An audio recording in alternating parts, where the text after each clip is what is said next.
পরকীয়ার অভিযোগে তোলপাড় টলিপাড়া। 11 দিনের মেয়েকে ছেড়ে গিয়েছিলেন অভিনেতা সৌম্য বন্দ্যোপাধ্যায়। টেলিভিশনের পর্দায় একসময় নিয়মিত মুখ ছিলেন সৌম্য বন্দ্যোপাধ্যায়। অগ্নিপরীক্ষা ধারাবাহিক দিয়েই তার অভিনয় যাত্রা শুরু হয়।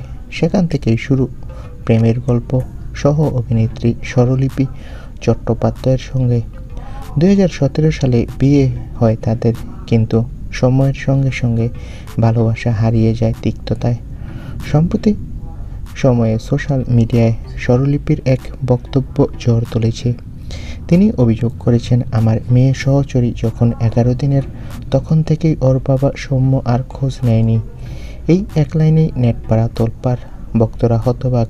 যিনি একসময় সংসার গড়েছিলেন ভালোবাসা দিয়ে, তিনি কিভাবে সন্তানের মুখ ফিরিয়ে নিতে পারেন? এরপর আরও চাঞ্চল্যকর তথ্য আসে সামনে।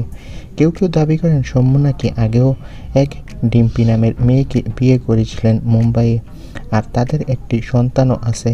পরে সেই স্ত্রী সন্তানকে ছেড়ে স্বরলিপির জীবনে আসেন তিনি। অভিনেতার বিরুদ্ধে উঠেছে একাধিক অভিযোগ। আবার কেউ কেউ বলছেন, সব গল্পেরই তো দুটো দিক থাকে, সত্যিটা জানেন একমাত্র সংশ্লিষ্টরাই। বর্তমানে দেবলীনা দত্তের সঙ্গে সম্পর্কে রয়েছেন সৌম্য। তবে এই বিতর্কের মাঝেও দর্শকদের কৌতূহল একটাই, সৌম্যের জীবনের আসল সত্যি ঠিক কোনটা?